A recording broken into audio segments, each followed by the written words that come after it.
اعوذ باللہ من الشیطان الرجیم بسم اللہ الرحمن الرحیم۔ سورہ بقرہ آیات نمبر 153 تا 162 میں اہل ایمان کو صبر اور نماز سے صرف اللہ ہی سے مدد طلب کرنے کی ہدایت، مصیبت پر صبر کرنے والوں کو خوشخبری، وضاحت کہ صفا اور مروہ کی پہاڑیوں کے چکر لگانا حج اور عمرے کا حصہ ہے۔ کفار پر اللہ، اس کے فرشتوں اور تمام لوگوں کی لعنت ہے۔ اعوذ باللہ من الشیطان الرجیم۔ یا ایہا الذین آمنوا استعینوا بالصبر والصلاة ان اللہ مع الصابرین۔ اے ایمان والو، صبر اور نماز کے ذریعے مجھ سے مدد طلب کیا کرو، یقیناً اللہ صبر کرنے والوں کے ساتھ ہے۔ وَلَا تَقُولُوا لِمَن يُقْتَلُ فِي سَبِيلِ اللَّهِ أَمْوَاتٌ بَلْ أَحْيَاءٌ وَلَكِنْ لَا تَشْعُرُونَ۔ اور جو لوگ اللہ کی راہ میں قتل ہو جائیں انہیں مردہ مت کہا کرو، بلکہ وہ لوگ زندہ ہیں لیکن تم ان کی زندگی کا ادراک نہیں کر سکتے۔ وَلَنَبْلُوَنَّكُمْ بِشَيْءٍ مِّنَ الْخَوْفِ وَالْجُوعِ وَنَقْصٍ مِّنَ الْأَمْوَالِ وَالْأَنفُسِ وَالثَّمَرَاتِ وَبَشِّرِ الصَّابِرِينَ۔ اور ہم کچھ خوف اور بھوک سے اور کچھ مال و جان اور پھلوں کے نقصان سے لازماً تمہیں آزمائیں گے۔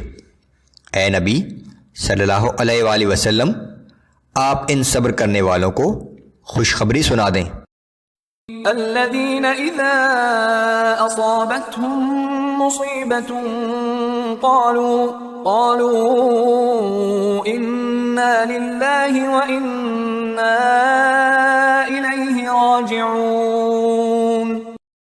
کہ ان لوگوں پر جب کوئی مصیبت آتی ہے تو کہتے ہیں کہ بے شک ہم اللہ ہی کے ہیں اور ہم سب کو اسی کی طرف لوٹ کر جانا ہے۔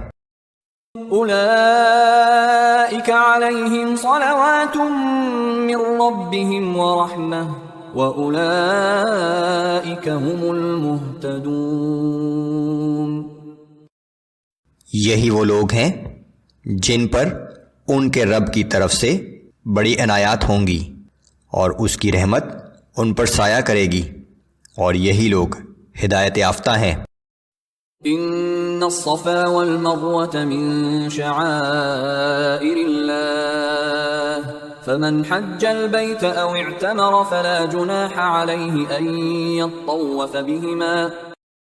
بے شک صفا اور مروہ کی پہاڑیاں اللہ کی نشانیوں میں سے ہیں، لہٰذا جو شخص بیت اللہ کا حج یا عمرہ کرے تو دونوں پہاڑیوں کے درمیان سعی کے چکر لگائے، یہ کوئی گناہ کی بات نہیں ہے۔ ومن تطوع خيرا فإن الله شاكر عليم۔ اور جو شخص خوش دلی کے ساتھ کوئی نیکی کرے گا تو یقیناً اللہ بڑا قدردان ہے اور سب جاننے والا ہے۔ حج کی عبادت جس کی ابتدا ابراہیم علیہ السلام کے زمانے میں ہوئی تھی، ظہور اسلام تک کسی نہ کسی حالت میں جاری و ساری تھی، لیکن اس دوران مشرکین مکہ نے صفا اور مروہ کے درمیان بہت سے بت نصب کر لیے تھے۔ مسلمانوں کو تردد تھا کہ ان بتوں کا طواف شرک ہے، اس لیے گناہ کا کام ہے۔ اس آیت میں وضاحت کر دی گئی کہ تمہارا ان بتوں سے کوئی تعلق نہیں، لیکن صفا اور مروہ کے درمیان سعی کے چکر لگانا حج اور عمرے کا حصہ اور عین عبادت ہے۔ فتح مکہ کے بعد ان بتوں کو توڑ دیا گیا تھا۔ ان الذين يكتمون ما انزلنا من البينات والهدى من بعد ما بيناه للناس في الكتاب اولئك يلعنهم الله ويلعنهم اللاعنون۔ بے شک جو لوگ ہماری نازل کی ہوئی روشن تعلیمات اور ہدایات کو چھپاتے ہیں جب کہ ہم نے اسے لوگوں کے لیے اپنی کتاب میں واضح کر دیا ہے، تو ایسے لوگوں پر اللہ بھی لعنت بھیجتا ہے اور سب لعنت بھیجنے والے بھی ان پر لعنت بھیجتے ہیں۔ إِلَّا الَّذِينَ تَابُوا وَأَصْلَحُوا وَبَيَّنُوا فَأُولَئِكَ أَتُوبُ عَلَيْهِمْ وَأَنَا التَّوَّابُ الرَّحِيمُ۔ سوائے ان لوگوں کے جو توبہ کر لیں اور اپنی اصلاح کر لیں اور حق بات کو صاف صاف بیان کر دیں، تو میں بھی انہیں معاف فرما دوں گا، اور میں بڑا ہی توبہ قبول کرنے والا اور ہر وقت رحم کرنے والا ہوں۔ ان الذين كفروا وماتوا وهم كفار اولئك عليهم لعنة الله والملائكة والناس اجمعين۔ بے شک جنہوں نے کفر اختیار کیا اور کفر کی حالت میں ہی مر گئے، ان پر اللہ کی اور فرشتوں کی اور تمام لوگوں کی لعنت ہے۔